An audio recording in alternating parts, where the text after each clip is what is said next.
Welcome, everybody, to the It's Never Too Late show. I'm Suzanne Oshima, and I'm a life and love transformational coach at Your Next Amazing Story.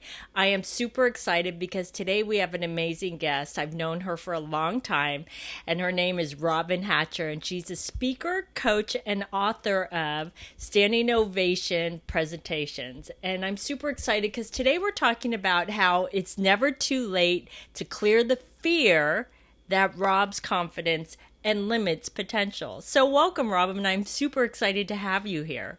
Thank you so much. I'm super excited to be here. Yeah, so Robyn, before we jump into this topic, I would love for you to share with the ladies how you became a communications expert.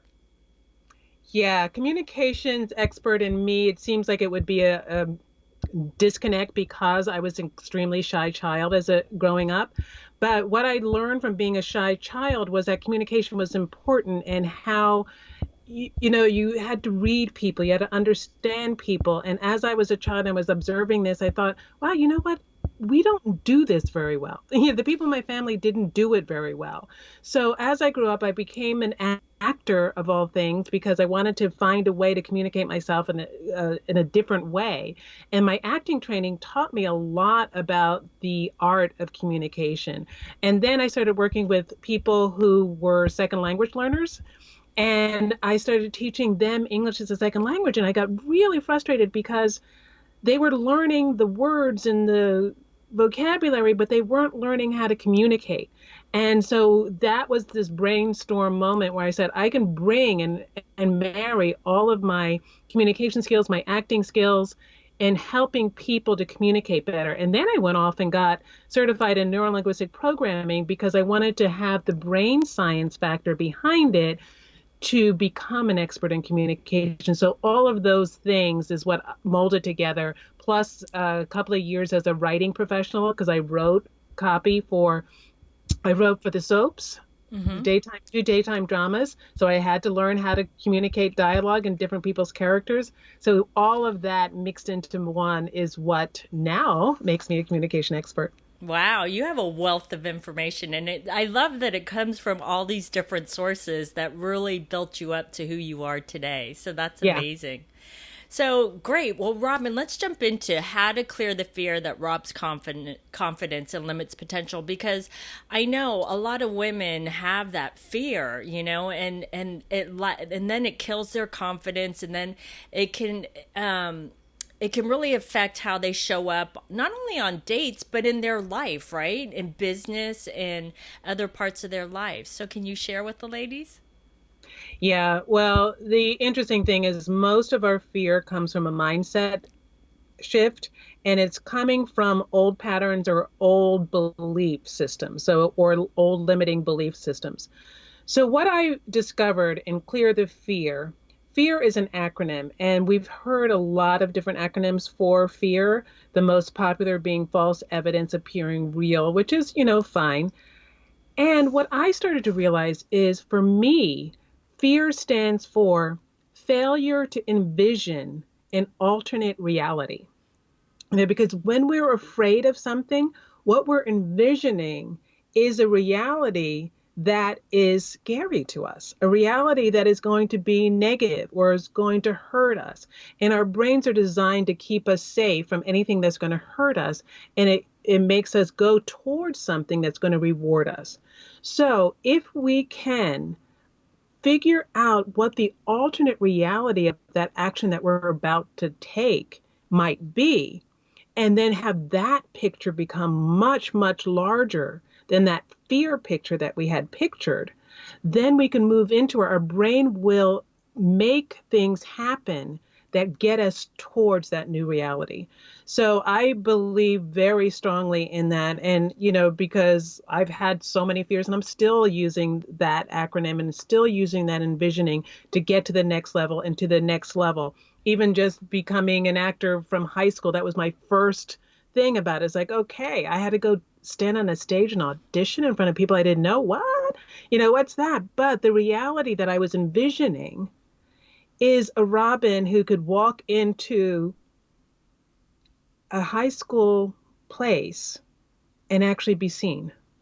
What I was envisioning is being able to walk the halls of my brand new high school and be able to then say hello to somebody without the fear. So with that vision in mind, I was able to stand on that stage and I was able to put myself out there and become an actor so that I could learn how to express myself in a way that then would carry over and be able to allow me to make friends and allow me to converse with people. So when you have that bigger vision, it's really going to be very helpful. Yeah, I love that because it's so true. And what I envisioned when you were telling that story about stepping on that school, on the high school stage, is that Robyn was truly taking back her power, right? Mhm. And not allowing this to control her. Right. And I can't believe I got emotional just then talking about it because it was such an emotional, and I experienced it. I know so many of your listeners experience it. We all have that emotional feeling of being in a slight straitjacket. We're in this straitjacket based on our fears. It's like this is as big as I can be. I can express myself. I can walk into a room, and I've had so many clients come to me. I'm sitting at a meeting, and I just, I know I'm supposed to raise my hand and ask a question, but I can't. And so one of the things that I do is I have people create what I call your vision plan, and you actually write it down in the form of a story. And anybody who's interested, you can email me later and I will send you a Google Doc with the story outline. So it's a very simple story, like once upon a time there was a girl who, and then what you do is you go step by step of what you envision, like where you are now Hmm. and where you want to be. Because it's very important. The other part of my my acronym for clear the fear, because clear, in order to clear it, you want to clarify what that goal is. Like one of the things is, so that's what the vision plan will do. It'll clarify the goal. Where do you want to go? You need to make that very clear. And of course, we've heard a lot about the SMART goals and all that. You want to clear clarify that goal. Then the L stands for listing what emotions come up for you, because the issue is, a lot of times we think, oh, we want to get there. And then we start beating ourselves up because we don't take those steps to get there, or something comes out that gets in our way. And listing the emotion is important because you have to say hello to those negative emotions that have been holding you back, because they're there for a reason. And so whatever those emotions are, it's like, oh, somebody's going to laugh at me, or oh, somebody's going to think I'm this. So like write those, you have to say that, yeah, I tried that and that didn't work. But once you write those down and then you kind of reframe them, whoa, okay. So I walk in and someone looks at me as though they don't believe me. Then you say, so what? I have something really important to say. So you want to think about listing whatever emotions that you have around that. And then you want to envision what's next. What is that vision? So that's where my vision plan comes in. You tell the story, this there once was a girl who did this. Every day she was like going to work and not telling her story, and every day she was at a meeting and not getting recognized. And then one day she created a vision plan, or she worked with a coach, or she did this, and she started to see that she had so much more value, so much more power than she ever imagined. And then she made a decision to every day she was not going to leave a meeting without asking one question. She was going to get in touch with what her brand value was, and she was going to express that brand value at least once or twice a day. And then as a result, then you do the result that you want to see, that clarified goal that you want to see at the end of it. And then the A stands for acting it out, because one of the things that I learned so strongly through my acting and through my neurolinguistic programming training is that when you act as if something has already happened, your brain starts to reconfigure in a way that starts to direct it in that direction. So, and technically, and from the brain science standpoint, we all have these neural pathways, and there's this whole brain science adage or whatever that says what fires together wires together. So when we fire together a certain activity or a certain action, we start to wire those neural pathways in our brain together, and that creates a result, and that creates a pathway that we can then track down. So the more that you envision it and then you act it out, the stronger that pathway is going to be, so then you can step into that new vision for yourself. You can start leaving behind those limiting beliefs that could, they're fine. They're in this other pathway that we've created throughout childhood, throughout some whatever. We've all had experiences that created those firing together that have the negative consequences, and that pathway that takes you down is like, oh, I can't do that. I don't want to do. Yeah, and it's there. That's fine. And it may stay there for a while, but create another pathway that you can travel down.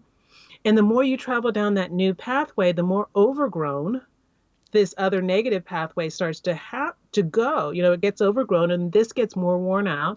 And then you can go and take that pathway much more often. So that's one of the things that I love to do about envisioning, and I've had to do it myself, and I've helped other clients do it a lot. You know what I love, Robyn, that you shared? Because, everybody always talks about doing a vision board, right? And I actually did my first vision board earlier this year, and I've never done one. But I think the piece that you just shared about the storytelling is the piece that everybody's missing in the vision board, because it's like, yeah, that's what I want. But I think I need to really feel where I am, where I want to go, and how that's going to feel. But also the other part that I love that you shared is about taking just small steps, because every day that you take a small step, right, that's going to build up your confidence, and then it's going to be less scary. Because I think that's the scary part, is everyone sees where they're at. Here's the vision, and they don't know how to get from here to there, and then they're like paralyzed. They're like, what do I do? Yeah, it seems really, really, really, really distant. And our brain is not prepared to make those big leaps. Our brain is in our body to keep us safe. And so it is going to do things that are going to keep you safe. And when it sees something that you're afraid of, you're going to say, oh, no, don't do that. And it's going to work really hard to keep you there until you tell it that there's a reward at the end. Because it's going to go towards something, it's going to go away from something that it fears, it's going to go towards the reward, because that's what it is. It's like, is this going to help me become a better person? Is this going to help me live longer? But if you can convince your brain that this item, this thing that you're going to do, this action you're going to take is actually good for you, and it's going to make our whole body, the brain of the body, be in a much better place, the brain is going to say, okay, maybe we can go. But if you don't acknowledge those fears, if you don't acknowledge the limiting beliefs that come up, sometimes the brain will do everything in its power to make you see them. It'll start sabotaging you. All of these little things that it does, and you wonder what's going on. It's because it's like, excuse me, I'm scared, and you're pretending that I'm not. It's like, take care of it. It's like, oh, and it's like, okay, brain, I get it. You're scared. I get it. I understand. And I also understand where that fear is coming from. I understand that you think if I take this step, then we're going to be in jeopardy. I get it. But I promise you that's not going to happen. And it's like, it's this little, most of the brain that keeps you in fear is like a little 2-year-old. And 2-year-olds is like, you want to talk to your brain like that little 2-year-old. It's like, okay, we're going to be good. We're going to be fine. And I'll show you, look, there's a lollipop at the end. Then Julia's like, oh, great. So show your brain the lollipop at the end, and it will go with you. Yeah. So I also want to talk about too, because I've seen this happen before, and me personally, I mean, not only in myself, but I've seen it in my clients, where sometimes people would rather stay stuck at where they're at, even though it feels horrible, than taking the steps to get to something that's better on the other side, because that's their comfort zone. Can you talk a little bit about that? Yeah. And see, it's a comfort zone, and it's making yourself smaller. So what I advise around that is to really get a better idea of your brand value. And when I say brand value, it's like, I believe we're all put on this earth for a reason. I mean, to make some sort of an impact. So if you're looking at this place where you're comfortable, and you say, what kind of impact am I making here? So instead of doing that day-to-day thought, it's like, oh, this is comfortable, this is scary, this is something. Actually take this as a at a really low level, and then go even to a higher level. That higher level is, at the end of my life, what difference am I going to wish I had made? It's like, what do I stand for? What do I value? What value do I bring to other people? And when you get in touch with what that higher value is, then you can say, oh, okay, this is not getting me there. So maybe take this little baby step to then say, yeah, this might help. And then what that is, that have a larger purpose. It's like, so what I mean by that is, like, really get in touch with your purpose on this life rather than your items, the little things that you do. Because we all have such a bigger purpose. And so if you can attach whatever purpose is there, and it's like, yeah, this feels comfortable, but you know what? My purpose is not being answered. Yeah. How can I do that and stay here? And then, and the other thing is, who are you hurting by not doing that? Because when you really get in touch with your purpose, and I have to do this constantly too. It's like, because as a business owner, it's like, oh yeah, the clients I have are great. And then all of a sudden I'll look out in the world and I'll think, well, this person is not communicating well, or this company could really use me. So am I doing a disservice by not growing my business larger so that I can help more people and not have them suffer throughout whatever they're suffering through? So that's the other thing that we need to get in touch with when that happens. Does that answer that question? Yeah, it does. And, Robyn, I have to share the story that happened yesterday because I was thinking about something. I went running in Central Park yesterday, and right now it's spring, right? And the cherry blossoms were just blooming, but a lot of them were starting to, go away. They're starting to wilt and die. And I'm Japanese. I was born in the United States, but I'm Japanese. And a lot of people don't know that cherry blossoms are called sakura, which means a brief life. And as I'm running, I'm thinking, and I'm like, if every woman thought about, I have a brief life here on earth, right? And if I came to the end, what's the one thing that I would regret and wish that I had done? And that's the one thing you should be working towards now. That should be your vision. Like, don't wait. Yeah. Right? Yeah.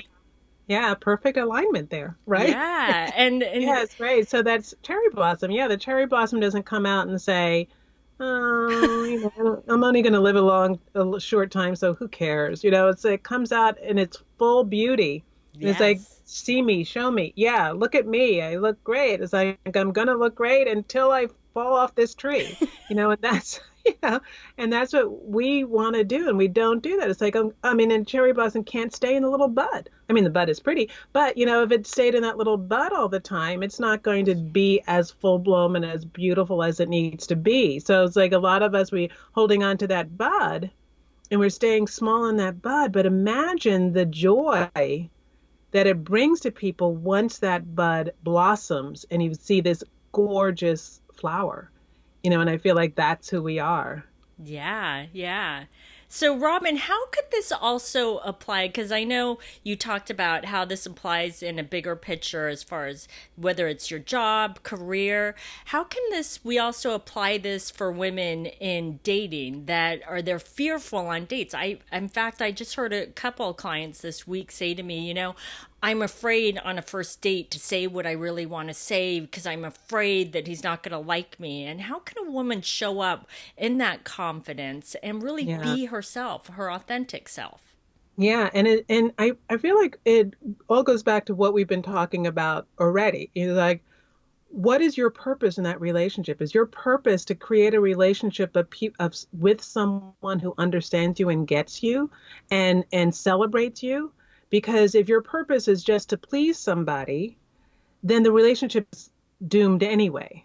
So it's like, so the thing is that fear. I always like to put everything to the so what test.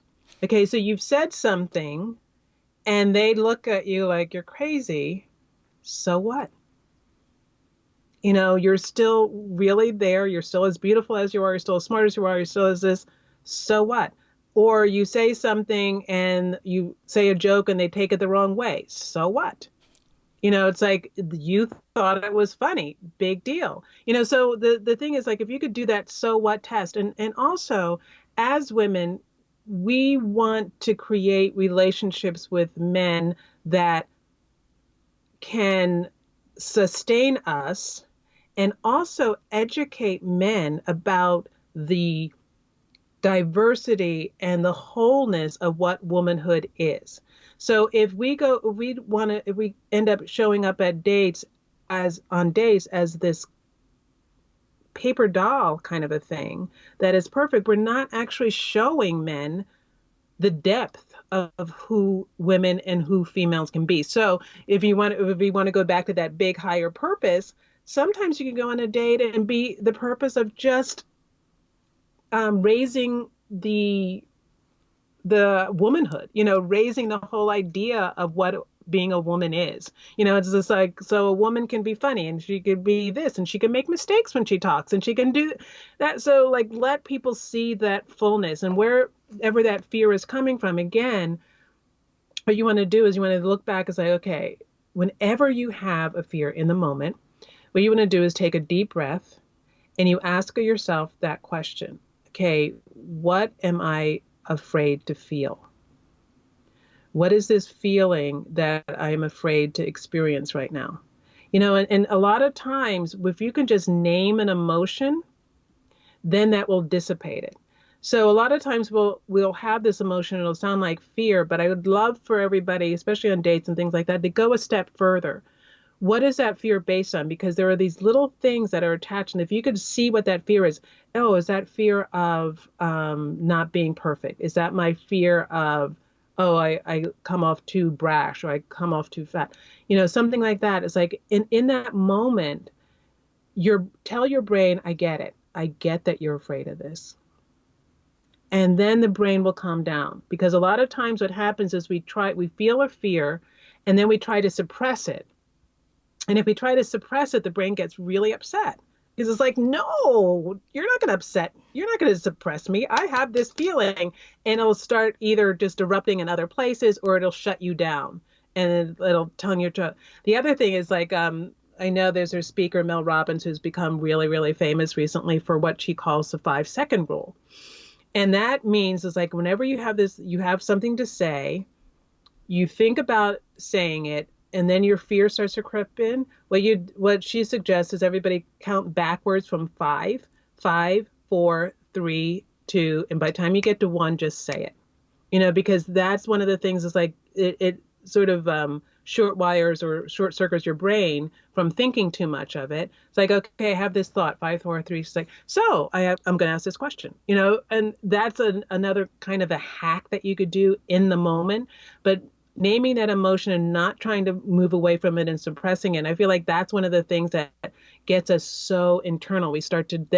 We get this, I have this fear. Oh, I'm not going to say that. Oh no, I'm so stupid for not saying that. Oh, why can't I say that? Oh, I always do this. And then you go into this whole story, this whole rabbit hole, which then makes you feel worse and makes you show up not even less authentic than you were before. So the one way to get around it is just to own that fear, get into it, get deep and dirty, and then laugh at it in its face. It's like, I have a bigger purpose. I have to say this. Yeah. And it's interesting because I find, and you and I actually have something in common. I don't know if I've ever shared this to you. I was really shy when I was little, super shy. Like I couldn't even look people in the eye. I couldn't even raise my hand in class. Like I was terrified. And I overcame it because I really focused on overcoming my shyness and doing the exercises to do it. But it takes a commitment to do it. And I love how you said that 5-second rule because it's true. It still comes up for me. I mean, the shyness never truly goes away. No. And I love that you say the 5-second rule because sometimes I will get into my head and I'm like, and then if I do that 5-second thing, then I just got to say it because once you start thinking too much, like you said, you go down the rabbit hole. Yeah. Yeah. And we all do it. And it's like in this day and age, it's just there's no more time for women to be quiet. There's no more time to suppress things. It's like we have to speak up, and we have to speak up and own the fact that we do have slight differences from men, in the way that we think and the way that, and the thing that I love is the fact that women discovered, is like, most people don't know this, but women have almost twice the amount of receptors in our brain for being able to evaluate things. So as especially like physical things like body language and stuff, we can evaluate body language and stuff twice as easily as men because we have more receptors in the brain. So we need to trust that and use that and, use our instinct, use our intuition, and not be afraid of using the skills that we're so great at, like collaborating and conversation and all of that, and getting men used to the fact that, hey, we're hot, we're great. And that doesn't take away from anything.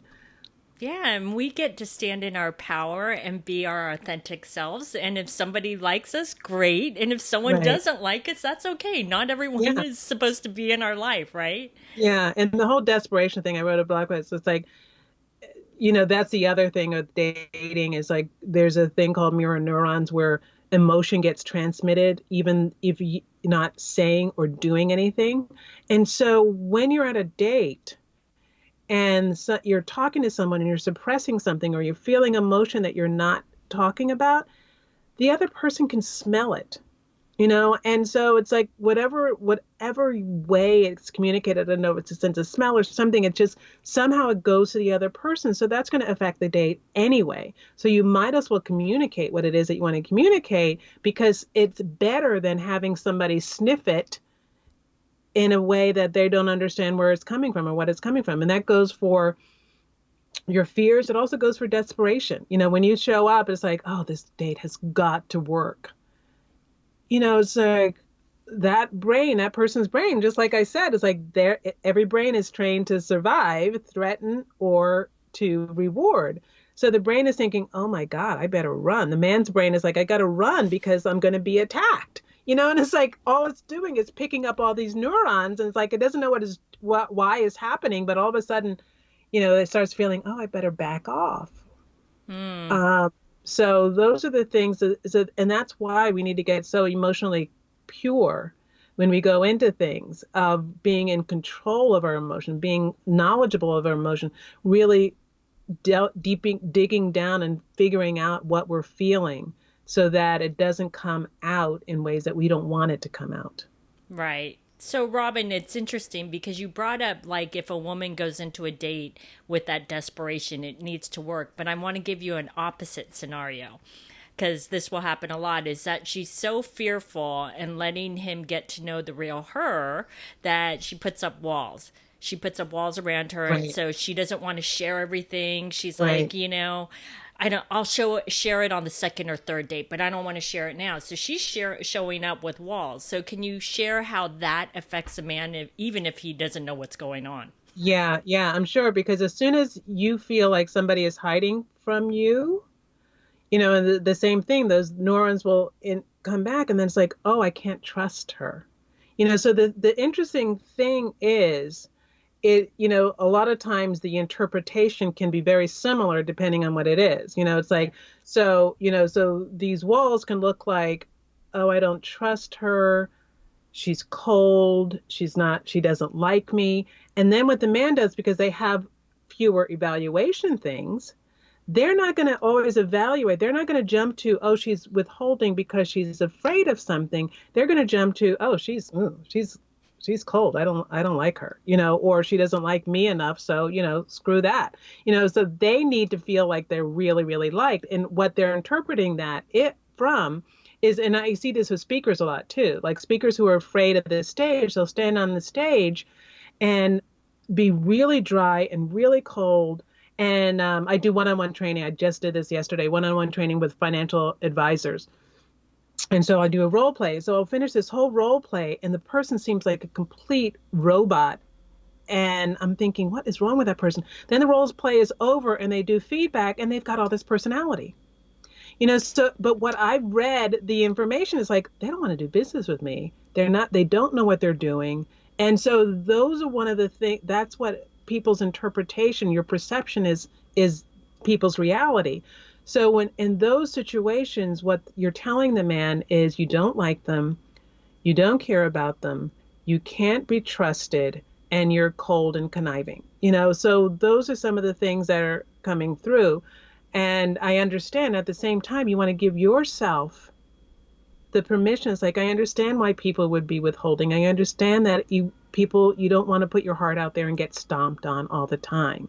And at the same time, you want to say, so what if I have a great meeting and I have this great connection and it doesn't work out? I've had an hour where I've done things, and so what? Next.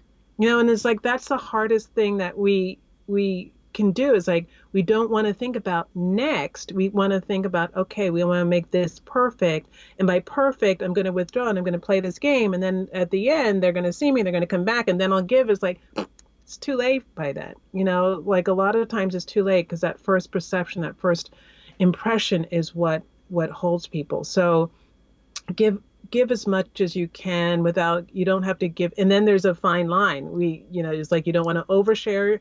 You don't want to share too much too soon, but there's a way of really just connecting with someone, because that's what it takes, to connecting with them. And then they will connect in turn. I mean, connection is so, so important. And without that, people are just going to jump to their own conclusions, which are usually not good.